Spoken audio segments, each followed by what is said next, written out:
लालची कौआ बिरयानी वाला। एक गांव में राजू नाम का एक बिरयानी वाला रहता था। उसकी बिरयानी पूरे गांव में बहुत ज्यादा फेमस थी, क्योंकि वह बिरयानी पूरी साफ सफाई से बनाया करता था। इसी के साथ उसने अपनी बिरयानी के दाम भी काफी कम रखे थे, जिस वजह से हर कोई उसकी बिरयानी आसानी से खा सकता था। उसी की दुकान के सामने एक बहुत बड़ा बरगद का पेड़ था। उस पर बहुत सारे कौवे रहा करते थे।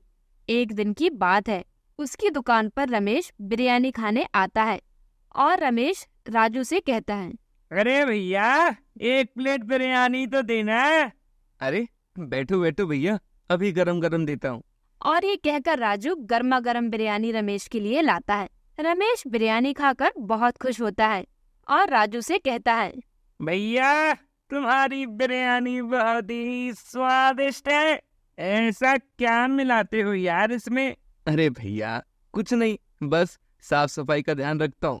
हाँ, इसलिए तो तुम्हारी दुकान इतनी जगमगाती है और इतनी ज्यादा चलती भी है। बाकी बिरयानी वालों को देखो, यहाँ पर तो बहुत ज्यादा गंदगी रहती है उनके यहाँ। मैंने एक दो दुकान पर जाकर देखा है, पर मेरा मन ही नहीं हुआ वहाँ खाने का। तभी वहाँ पर दूसरा ग्राहक चंदन आ जाता है और वो उन दोनों की बातें सुनकर कहता है, हाँ भैया, तुम एकदम ठीक कह रहे हो। राजू भैया हर चीज का बड़ा ही ध्यान रखते हैं। उनके यहाँ पर साफ सफाई से लेकर हर चीज अच्छी क्वालिटी की मिलेगी, और दाम भी कितने सही रखे हैं। ये सुनकर राजू बहुत खुश होता है, क्योंकि वो यही चाहता था कि उसके ग्राहक उससे संतुष्ट हो। धीरे धीरे समय गुजर रहा था। उसकी दुकान भी काफी अच्छी चल रही थी, जिस वजह से वो बहुत ज्यादा खुश रहता था। इसी के साथ वो सामान भी अच्छा लाता था। एक दिन की बात है, वो बिरयानी बेच रहा था। तभी उस पेड़ से कुछ कौवे बिरयानी खाने आने लगते हैं और ये देखकर राजू उन्हें भगाने लगता है। अरे भागो भागो यहाँ से, ये तुम्हारी खाने की चीज नहीं है। पर कौवे उसकी बात नहीं सुनते हैं।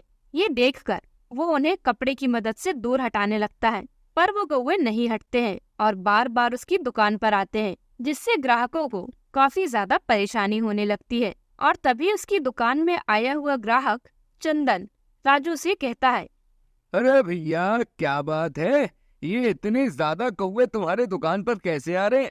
ये तो बिरयानी झूठी कर देंगे।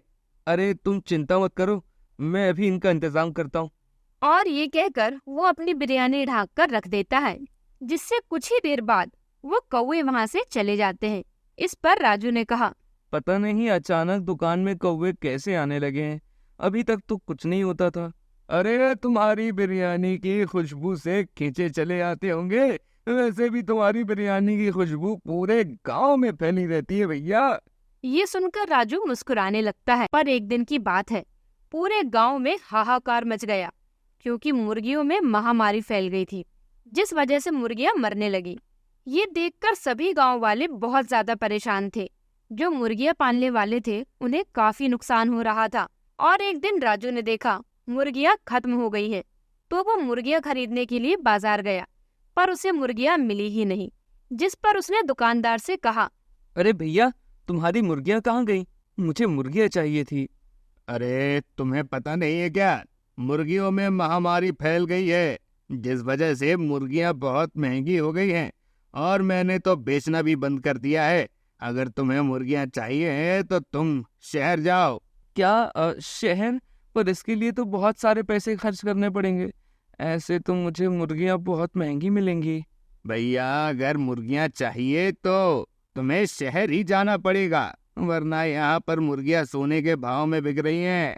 ये सुनकर राजू वहाँ से लौट आता है और वही दूसरी तरफ देखता है कि उसकी दुकान पर बहुत सारे कौवे मंडरा रहे थे, जिसकी वजह से ग्राहक काफी परेशान थे। और उसने अपने आप से कहा, मैं इन कौवों का क्या करूं? इन्होंने तो मेरी नाक में दम करके रख दिया है। इन्हें यहाँ से कैसे भगाऊं? तभी उसके दिमाग में एक उपाय आता है और वो अपने आप से कहता है, क्यों ना मैं कौवों की ही बिरयानी बनाने लगूं? वैसे भी मुर्गियां तो बहुत महंगी हो गई हैं। इससे मेरे दोनों काम हो जाएंगे, बिरयानी भी बन जाएगी और कौवों से भी छुटकारा मिल जाएगा। वैसे भी किसी को क्या पता चलेगा, और यदि किसी ने कुछ कहा तो मैं कह दूंगा कि शहर में ऐसी ही मुर्गियां मिल रही हैं। और ये सोचकर राजू बहुत ज्यादा खुश होता है। उसने अगली सुबह जाल डालकर बहुत सारे कौओं को पकड़ लिया और उनकी बिरयानी बना डाली। जब उसकी दुकान पर ग्राहक बिरयानी खाने आए तो उन्हें आज बिरयानी का स्वाद थोड़ा अलग लगा। इस पर एक आदमी ने राजू से कहा, अरे भाई राजू, अरे भाई आज की बिरयानी का स्वाद थोड़ा अजीब क्यों लग रहा है? और आज चिकन भी काफी कम लग रहा है और इनका साइज भी छोटा है। अरे भैया, तुम्हें तो पता ही है ना कि मुर्गियों में महामारी फैली हुई है। इसी वजह से मैं शहर से मुर्गियां ला रहा हूँ। वहाँ की मुर्गियां बहुत ही पतली और काली हैं। इसी वजह से बिरयानी ऐसी बन रही है। बस थोड़े दिन की समस्या है, फिर तो सब कुछ सही हो जाएगा। हाँ सही कह रहे हो, पता नहीं मुर्गियों में क्या हो गया है। चलो कोई बात नहीं, पर इस पेड़ के कौवे कहाँ चले गए? वो भी दिखाई नहीं दे रहे हैं। वैसे तो रोजाना आ जाते थे। अरे उन्हें तो मैंने भगा दिया है क्योंकि उन्होंने मुझे परेशान करके रख दिया था। ये तो तुमने बहुत अच्छा किया। वैसे भी कौवों का जूठा खाने से कौवा जैसी ही आवाज हो जाती है। इसके बाद सभी लोगों ने बिरयानी खाई, पर अचानक से जिन जिन लोगों ने बिरयानी खाई थी उन लोगों की आवाज बदल गई और वो कौवों की आवाज निकालने लगे। ये देखकर गांव वाले काफी हैरान हुए। अरे ये क्या हो गया? हमारी आवाज कौवे जैसी कैसे हो गई? ये कहकर वो कौवे की जैसे आवाज निकालते हैं। रमेश ने भी बिरयानी खाई होती है। जब वो अपने दोस्त के घर उससे मिलने गया तो उसकी आवाज भी कौवे की तरह निकल रही थी, जिस पर उसके दोस्त निखिल ने उससे कहा, अरे यार, तुम्हारी आवाज को क्या हो गया है? अचानक से कौवे की आवाज जैसी निकलने लगी है। तभी वहाँ पर निखिल की पत्नी सीमा आ गई और उसने उन लोगों से कहा, लगता है आज भैया ने कौवा बिरयानी खा ली है, इसीलिए इनकी आवाज ऐसी निकल रही है। क्या कौवा बिरयानी? पर ऐसा कैसे हो सकता है? मैं जिस दुकान पर बिरयानी खाता हूँ वहाँ पर साफ सफाई का बड़ा ध्यान रखा जाता है।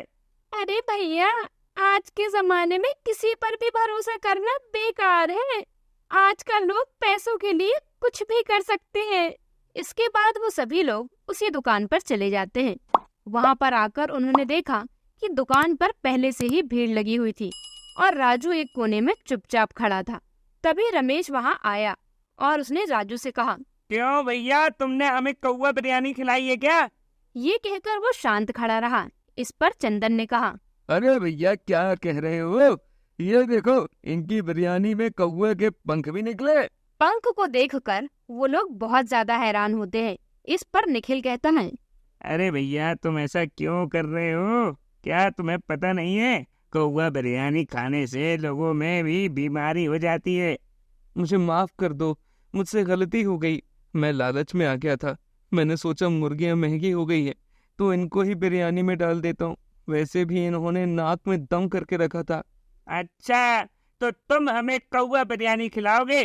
तुम बिरयानी के पैसे भी तो बढ़ा सकते थे ना।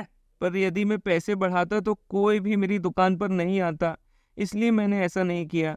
ये सुनकर गांव वाले बहुत ज्यादा गुस्सा हो जाते हैं और वो लोग मिलकर उसकी दुकान बंद करवा देते हैं और उससे कहते हैं, और बेच लो कौवा बिरयानी। आज के बाद तुम्हारी दुकान पर कोई भी नहीं आएगा और ना ही अब तुम बिरयानी बेचोगे। तुमने हमारे साथ विश्वासघात किया है।